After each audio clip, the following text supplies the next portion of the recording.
All right, welcome in.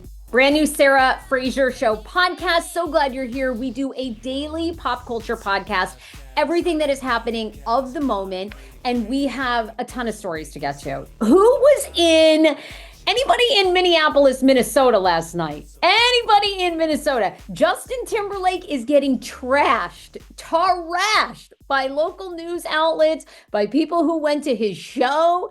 They're saying it's one of the worst shows Minnesota has ever seen. Okay, in St. Paul last night, I'm going to get into it, but the Minnesota Star Tribune did a scathing review. I find this funny because, by the way, first of all, a lot of you are looking at me like, bitch, I didn't even know JT was on tour. He is on tour. And I went to Justin Timberlake here in Los Angeles because I thought, oh my God, he's amazing. First of all, Dick in a Box on SNL as that skit with Andy Samberg, probably one of my favorite skits of all time in comedy. Sometimes I'll just watch that if I'm feeling like down. Okay, so genius. I went to his concert here in LA, and let me tell you, I wish I had saved the $500 or whatever I spent on that ticket. It was Look, he played a bunch of things from his new record that ain't nobody heard. And finally, the Minnesota Star is saying what we were all thinking. So, scathing review. If you were in Minnesota last night, I want to hear what you thought. Justin Baldoni is firing back at Blake Lively and Ryan Reynolds. Now that they are asking for more protections in their lawsuit, I'll tell you what he has said, why he is pushing back on them. And by protective order, we mean like more of the documents concealed. I'll get into that, like what that means, why he's pushing back. And then Sister Wives, I got some great emails from you all yesterday. God, I want to shout her out. Somebody wrote me a very thoughtful email, basically saying to me, Sarah, did you listen to Jamie, who took over hosting Authentic Society podcast? And she did a whole podcast yesterday. Apparently, some people are feeling aimed at Maddie Brown, of course, who is Janelle and Cody's daughter, about friendship breakups. I listened to the whole thing. I'm going to tell you my opinion if I think it was about Maddie Brown or not. Then we'll get into some other quick news. Alex Earl being dropped by Alex Cooper.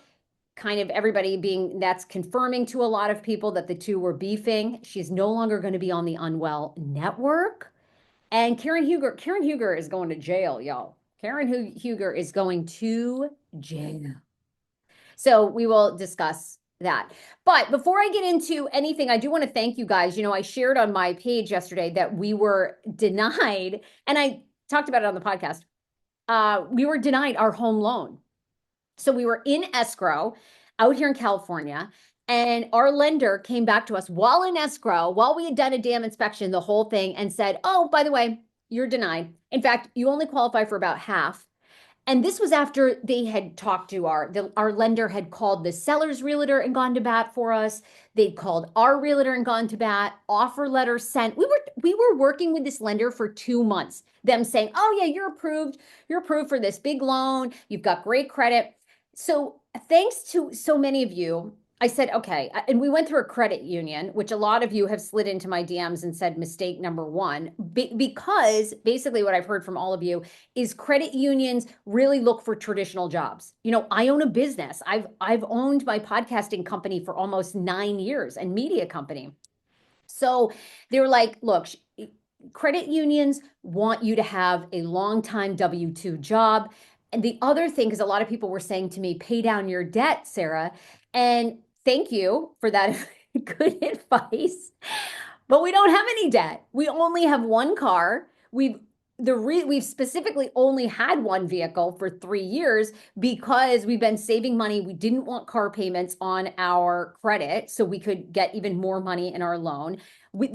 I'm not even kidding you guys. We've worked really hard. The only debt we don't even have credit card debt. We don't have student loan debts. We've paid those off. The only debt we have is a $600 a month car payment on the Subaru, on the old Subi.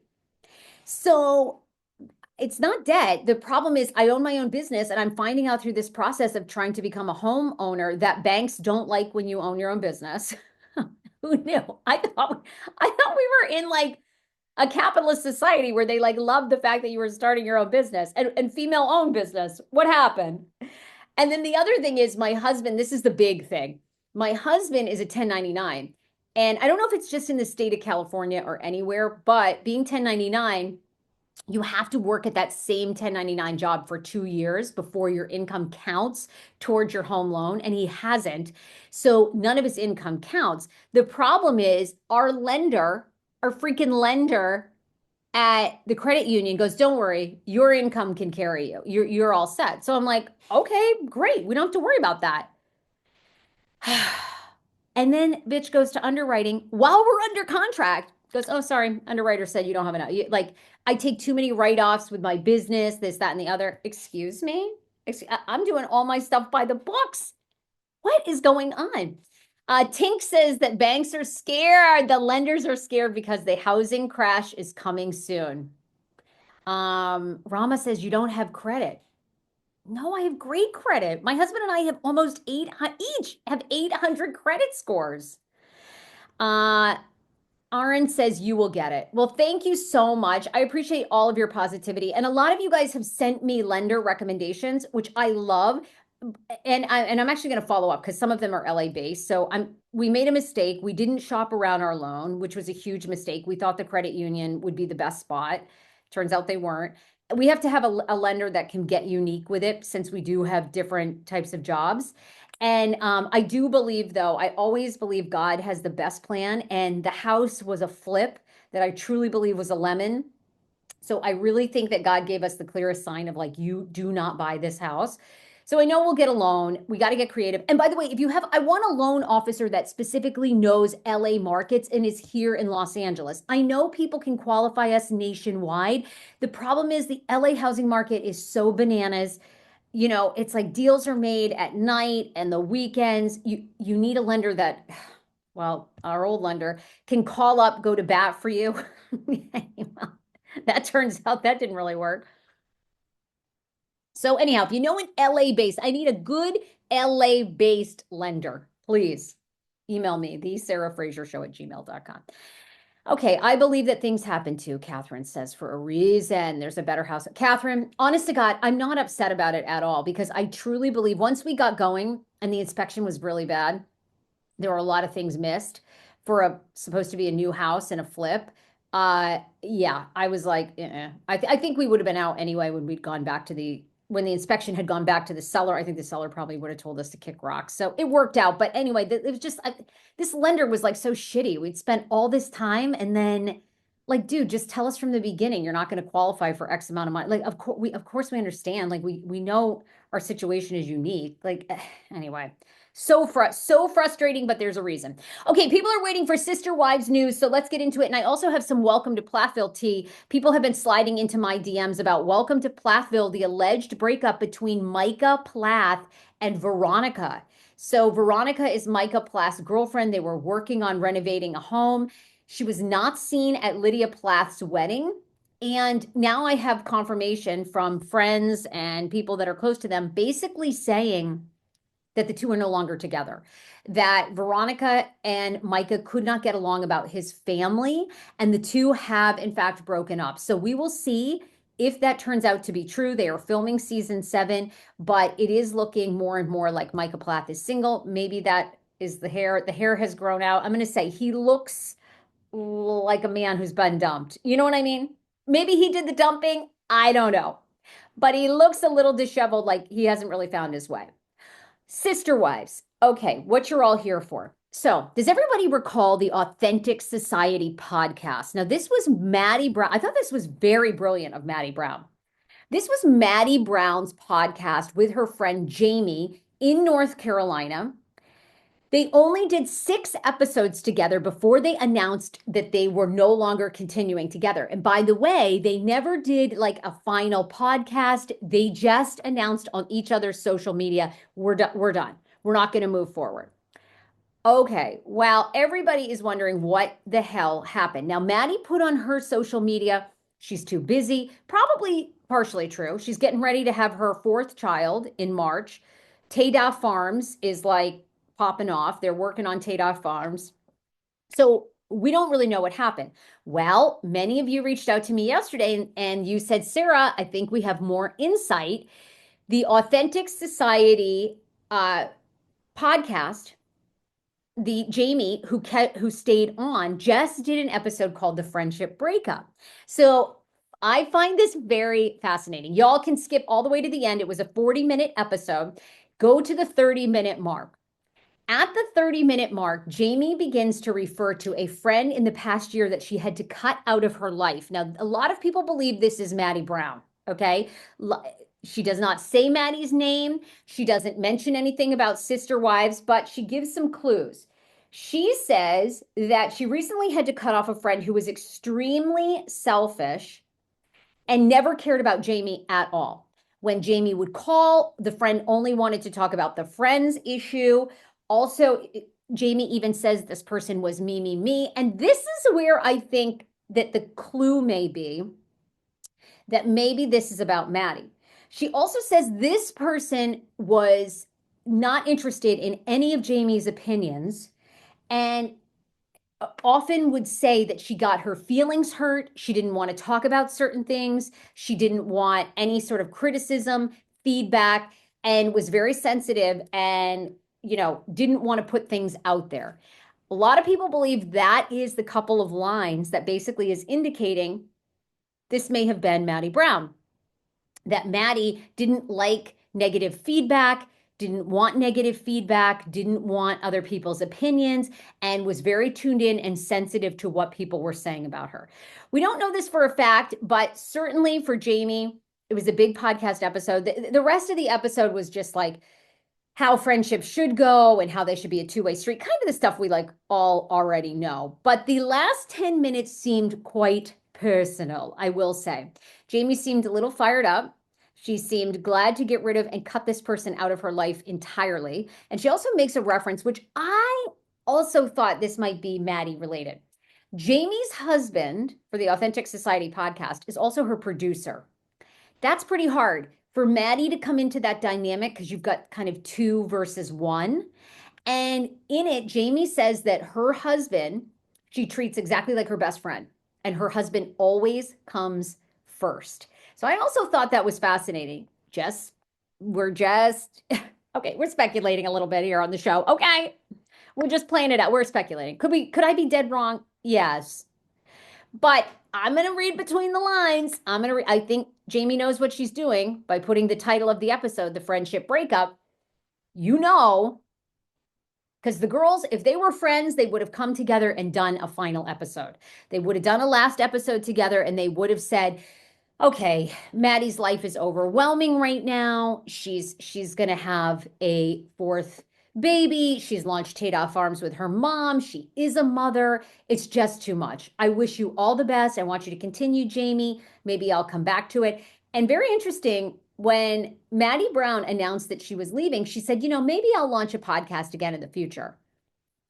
Well, that's coming with her mama. They're all launching podcasts. Mary and Jen. Salty Birches is going to have a podcast. You wait and see. 110%. 110%. So I did, again, the rest of the episode, first of all, I love Jamie did a rebrand of her podcast art, which is gorgeous. I love that. The rest of it is kind of common sense. I mean, maybe because I've sort of experienced everything Jamie talks about, had great friends that no longer are friends, had people, who are like just absolute,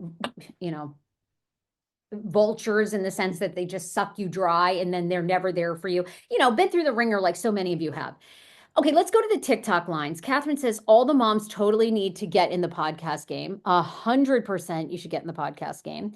Just getting here. When do they return for the mid-season break? Mari, Sister Wives is going to return from the mid-season break end of March and April. And we ended on episode 20. So we have 6 episodes left. 3 of those are going to be tell-alls. 1 is going to be a special about Garrison Brown. And actually, we might even have 4 one-on-ones, not tell-alls. We might have 4 one-on-ones, Garrison, and then we may have 1 more episode that's the season finale. So going to be very fascinating to see. But they'll be coming back end of March, early April. If you haven't noticed, the Baldwins, Ilaria Baldwin and Alec Baldwin, have taken their place for now. So I think Ilaria and Alec are probably getting about 6 episodes. They're going to test and see if that show gets any traction. Anybody watching, by the way, the Baldwin show? I haven't watched it yet. I might try to tune in. Okay, what other Sister Wives questions do you have? Bring them on because we love Sister Wives. Uh, let's see. Interesting. Everybody's saying interesting. Okay. Oh, we do. Nisi says that she watches the Baldwins and it's a good show. Tara said I fell asleep. A lot of people saying no. Okay. All right. Well, I might have to watch that. It doesn't look that good. I don't know what they're going to give us that we haven't already seen. You know what I mean? Ooh, thank you, Poodles, for the gifter badge. Love you. Hit the hearts, you guys. Share this because we're going to get into Justin Baldoni tea. Karen Huger is going to jail. Is anyone else disappointed with Miss Huger? Who knew Miss Huger had 4 DUIs? Oh, you guys are liking it. I loved the Baldwins. Oh, thank you for the gift. Do you think the Sister Wives timeline will catch up next season? Yeah, I do think it will be pretty close. They are filming, by the way. Sister Wives season 20 is filming. We know that because people have spotted Mary filming in Parowan, Utah.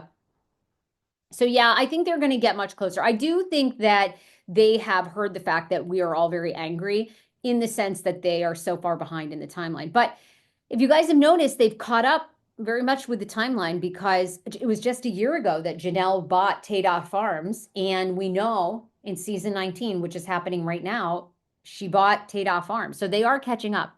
Wow, you guys really like the Baldwins. Casey says the Baldwins was great. TBH, I was shocked. Is Sister Wives done for the season? Okay, I'm gonna watch the Baldwins now. You guys have convinced me. And Sister Wives is not done. Coming back end of March, early April, and we'll be wrapping up in May. And then they're going to be launching season 20 end of September. So we're going to be getting a lot of Sister Wives. Couldn't they stop calling it Sister Wives? Susan, I don't think so. That name, they're now one of the longest running reality TV shows out there. So I don't think they're going to stop. Terrible name for the farm, in my opinion. Tada Farms. I always say it's like ta-da, ta-da. We grew flowers. That's what I always think. But anyway, when is the reunion? Well, Heidi, the one-on-ones for Sister Wives are going to be in April. They're going to be in April, but we're also getting a Garrison Brown special. So we're going to honor the life of Garrison.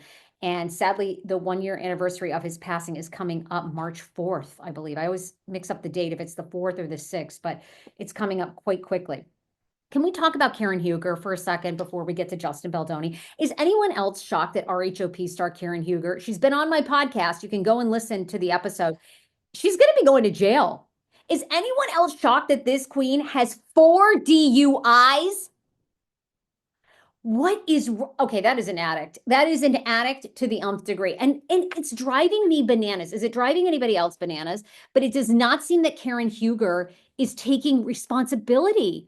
There's a story out that she is telling the judge that she got in the latest DUI crash. You know, the one we all saw the video in 2024 because she had withdrawals from pills, antidepressants. That's what she's saying, that she was under arrest for that. According to court documents obtained by In Touch, Karen Huger, 61 years old, she's had 4 DUIs. The prosecutor is asking for 6 months in jail. Why isn't she going to jail for 2 years? 4 DUIs? Do you know how many people have lost somebody to an effing drunk driver?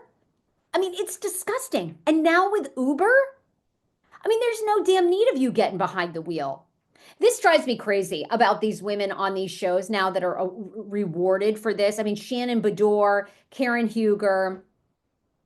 Ugh. It is so sickening. Now, Shannon, you know, they painted her in a light of being very remorseful. Maybe Shannon is. She got a very good edit this season. But Miss Huger, I just cannot believe she is not taking responsibility. They are asking, she asked a Maryland judge to go soft on her sentencing. And by the way, she's going to be sentenced this week. She's going to jail. I think she does get 6 months, and she'll probably go to jail for 2, which is disgusting. She should be in jail for the entire 6 months. This is like, and Jen Shaw, that crook, Jen Shaw is another one I can't stand. She ought to be in jail for 5 years. And and drive me bananas.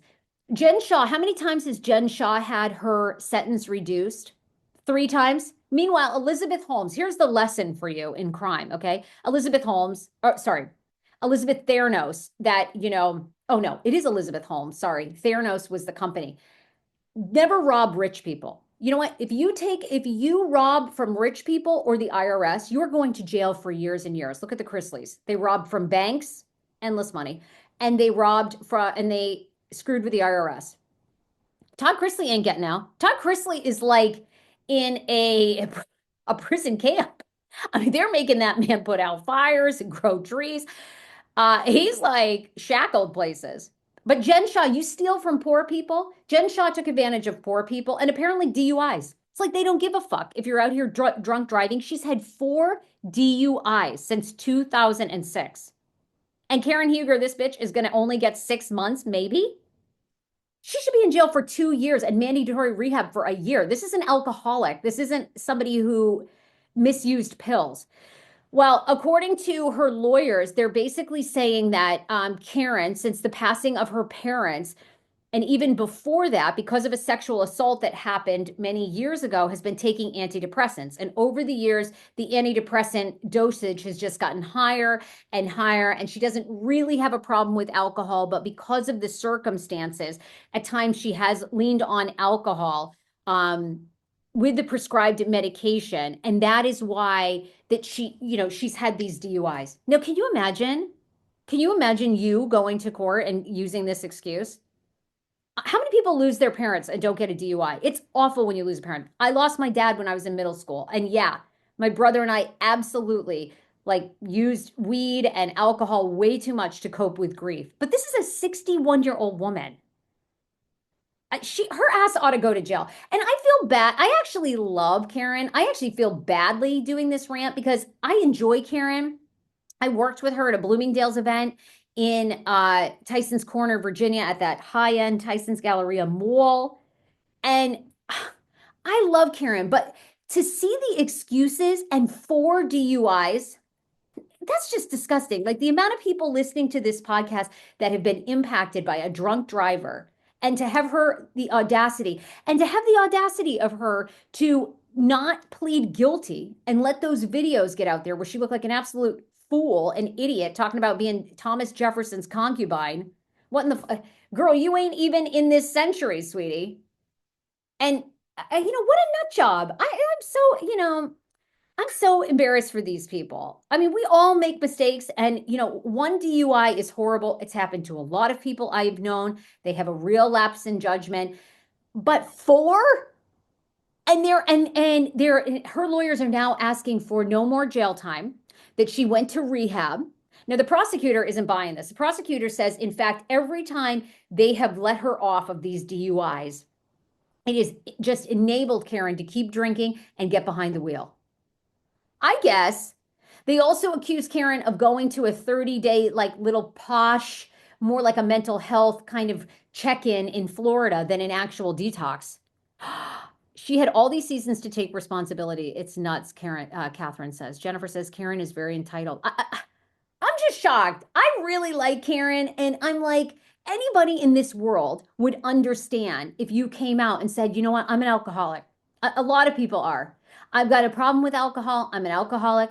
Anyway, I think Karen should be fired. I think that, I thought Shannon Bedore should have been fired. I think these women get rewarded for their absolute shitty and awful behavior. And it's too bad because I didn't think Karen should get fired if that was her first DUI. I thought, they gave Shannon Bedore a chance, they should. But 4 DUIs and now using this excuse of, well, I just kept upping the dosage of my prescription, my antidepressants, and mixing them occasionally with alcohol. Like, that's an excuse for the rest of us that all have troubles and don't do that and get behind the wheel. Okay, Chrissy says, that's crazy if they let her go without consequence. I think she's definitely going to jail. Robin Dixon, our girl Robin Dixon, said it on Watch What Happens Live. And Robin and Giselle, they know the truth and the story. She is going to jail 100%. But I just don't think it's long enough. Do you think, if they hold her fully to 6 months in jail, then maybe. Okay, Georgia says, I know some people with bad alcoholism and they're not even getting DUIs like that.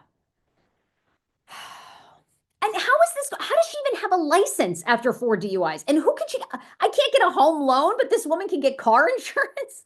What? I swear to God, what motivation is there to be an upstanding citizen? Somebody tell me. Anyway, I'm disappointed with Karen. And I don't, and Karen, says that the pressure of being on TV, being a mother, losing her parents, and being a role model. Now by not, you're not taking responsibility. You think you're a role model for anybody? New Jersey mom says her castmates knew and tried to tell us the whole time. They did. You're right. And, everybody, we thought she was the grande dame. Instead, she's the grande marnier. Get the prisoner on your pod. I would love, I think I've had prisoners on my podcast, I think. Uh, Madeline says, I don't know that we're really looking to these shows for role models. You're right. I don't look at any of them as role models. New Jersey mom says, I love the Grand Dame. It's so disappointing. Me too. I've worked with her. I've had her on the show. Very lovely. But I mean, I am shocked by the lack of accountability. She throw the book at her. It's just like this. Like if she just came out and admitted what so many of us have been through, we have addiction issues. We've got problems. Like everybody would be empathetic. But to sit there and again, not even, I mean, this bullshit today that she's trying to get with her attorneys of letting her off. Give me a break. Okay, let's move on to Justin Baldoni. Baldoni pushing back today. The drama between Justin Baldoni and Blake Lively isn't slowing down one bit. Baldoni pushed back on Blake Lively's recent proposed protective order, claiming the actress had already publicized the sexual harassment allegations. Now, Baldoni's legal team filed a response to Lively's request for heightened protections and privacy in a letter to the court filed today. Okay. Lively and Baldoni have been locked in a legal back and forth over the actress's claims that It Ends With Us star sexually harassed her. Given how actively the Lively parties have publicized and litigated Miss Lively's claims in the media, we are surprised to now learn how vehemently she wants to prevent the public from accessing material and relevant evidence, the court document reads. Wow. So Baldoni is saying, we don't care. The Jane the Virgin star's lawyers pointed to a number of examples they claim show that Lively chose to publicize the allegations. According to Baldoni's legal team, Lively provided the otherwise confidential administrative complaint filed with the California Civil Rights Department. They also accused Lively's PR team of making bold statements to the media in order to rehabilitate her tarnished image and pointed to Ryan Reynolds' planned SNL skit that referenced the It Ends With Us legal battle as evidence. Baldoni's team emphasized their approval of the court's model protective order, but noted having an attorney's eye only designation for discovery was not warranted. So this will be interesting to see who wins this latest update, but they are asking the judge, do not give her heightened protections. What do you guys think? Is Blake Lively due heightened protections? Now, she says she wants heightened protections, meaning more of the legal documents sealed from the public because she and Ryan are being harassed so extensively. The pushback, her kids are living with anxiety and fear. Do we believe that? Or do we think this is a desperate attempt because she knows she's losing and she wants to try to shut down the brilliant Brian Friedman? What do we think? No, she doesn't deserve it. She tried to ruin that man. I would want privacy too if I was getting canceled. No. And do we care? Do you guys still care about the Justin Baldoni, Blake Lively? I do, because I think there's so many layers to this story. However, I was a big proponent. I really thought this case was going to settle, but I don't think if it settles, it's going to be months and months from now. So far, we are on for that trial in March of 2026. There's a 24/7 phone number to SAG. She should have reported it. Yes. And she and Jersey Mom, she's actually reported on the set of another film. She actually reported a hairdresser that made her feel uncomfortable. So she certainly knows how to report harassment. I agree with the SNL statement, even after the fact. Yeah. Anyhow, I don't think she's going to be granted these additional protections. I highly doubt it. I think the judge in this case has given them both warnings. And so far, I don't think Blake Lively has anything. I really don't. I don't know if they're behind the scenes trying to put things together. That whole Jenny Slate complaint against Jamie Heath was such a joke. we have, I mean, unless it comes out that he said something so outrageous about her being a mom. I mean, we will have to see.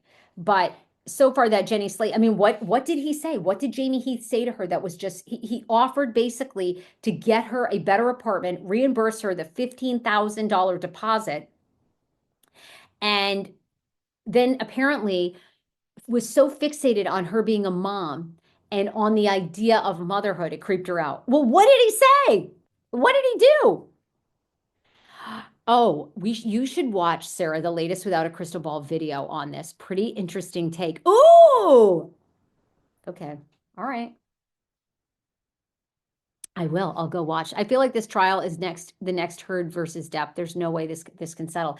I just can't. I don't believe that stars like Blake Lively and Ryan Reynolds want to open themselves up to a trial like Johnny Depp and Amber Heard. I really don't. Amber Heard and Johnny Depp, it was personal. They were lovers. They were married. They both were insane. I just think with this, I think Ryan Reynolds, Blake Lively's career is certainly going to be super tarnished, but Ryan Reynolds wants to keep his career hugely intact, and going to court is going to open them up to so many problems. I don't think it's going to happen. I really don't. I don't. I think there's Sony doesn't want this to go because Sony's been asked, to produce evidence. I think there's just, Taylor Swift doesn't want this to go to trial. She doesn't want to be subpoenaed or questioned or deposed about any of this. Now, our girl Candace Owens says that Taylor Swift is going to be deposed. But I don't know. Swift's lawyers, they're going to do everything so she is not deposed. I don't see how this is going to trial. I don't think Justin's lawyer will settle now that her and Ryan went too far. I don't know. I think every lawyer always wants to settle. I do. I think they just do. Maybe I'm wrong. Maybe I'm wrong. I'm the only one, I guess, left on the internet that still thinks that they will settle. Okay, who was in Minnesota last night? Justin Timberlake got a scathing review from fans. The 44-year-old pop star left disappointing fans with his show in St. Paul on Monday, where he insisted on playing new songs that hardly anyone cared about. He did this when I saw him in LA, honey. We were sitting in our seats half that damn show, eating popcorn, drinking beer. While fans were hoping to indulge in nostalgia and see Timberlake perform his most famous hits, they were instead forced to endure material for a scathing review by the Minnesota Star Tribune. Fans were also disappointed that a monolith tour prop Timberlake has used during the encore at previous shows failed to make an appearance. Instead, which that, by the way, is that harness that he gets up in and comes over the stage and everything. And it's like showed his crotch and showed his penis at times. Like everybody the women were there to see the schween, the women and the guys. One fan said on Facebook that Timberlake spent quite a bit of time on a second stage at the back of the arena and finished out the show back there, so lost a little luster for anyone toward the front. The St. Paul show was a part of his U.S. show, Timberlake's Forget Tomorrow World Tour, which had lots of scandals, including his own DUI arrest last summer.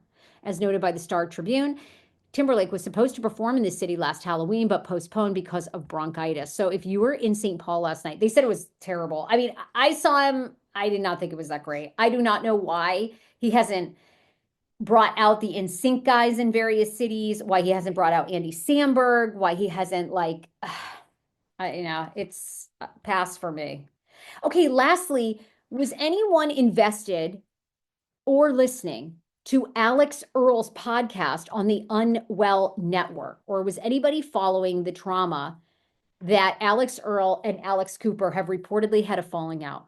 Well, Alex Earl's Hot Mess podcast has now been dropped from Alex Cooper's Unwell Network. Sources at SiriusXM say they'll no longer sell ads for the show.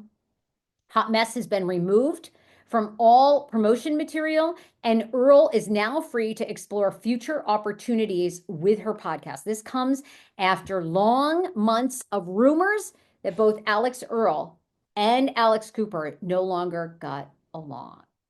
So if you're an Alex Earl fan, she's looking for a podcast home. Should I start a network? No, I don't want a network. I can't. I got too much going on. No, it's a no. Nicole says, I just heard about this. They look alike and have similar names. I'm so confused. No idea who's who. They do actually look alike, don't they? They really do look alike.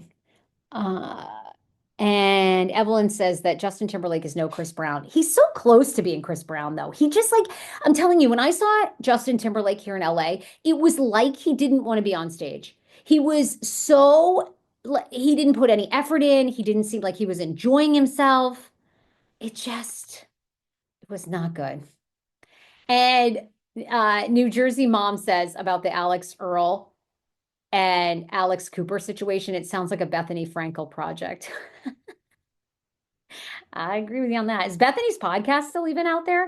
She's still doing a podcast or no? I don't even know what she's rebranded that thing so much. Does she even do one? Just Be with Bethany? Oh, 15 hours ago, Just Be Dating, avoiding the rebound with matchmaker Greta. Oh, okay. Well, I didn't even know she still had one. And then, she has Rants with Bethany Frankel. Does she still put out that one? Oh, February 18th. I guess so. That was like a week ago, right? Just Be Dating, Just Be. Honey, she got like 18 podcasts and I couldn't tell you what they're about. Anyway, Just Be Dating, I guess. Okay, the SeaWorld says, I miss hearing your voice. Well, welcome back. I do a podcast every day, SeaWorld. I don't think that's what she's referring to. If you know, you know. Okay, well, tell us. I don't know. I don't think so. Bethany was Team Blake during the SNL skit. Yes, Bethany was Team Blake. Yeah. Which is odd to me that Bethany is Team Blake at all because Bethany's bestie is Mark Garagos, the attorney who is best friends with Brian Friedman. So there you go. Oh, but retracted. Oh, did Bethany? I don't follow Bethany, so I don't know what Bethany does. I'm too confused by her brand now, so I can't keep up. Okay. Lastly, before we wrap, if you feel compelled, like Alex Earl needs a podcast home. Maybe you need to start a podcast network or launch your own show. You could be co-hosting with Alex Earl. I'm telling you, stranger things have happened.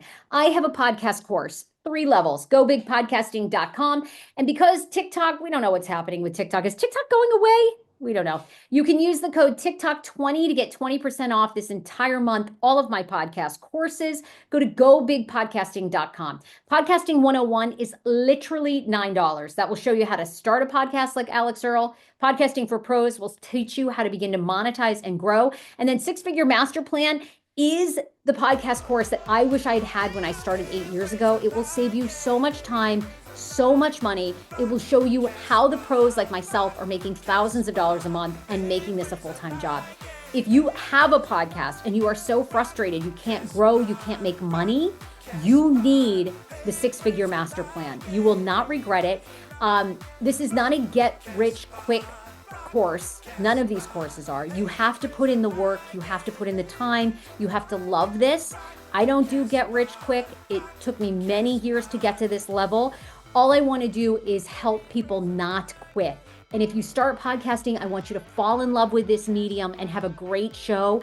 But it gets very discouraging if you don't know how to grow your show and you don't know how to make money. So I teach you how to do that in a way that is actually sustainable. GoBigPodcasting.com. Okay, bye everybody.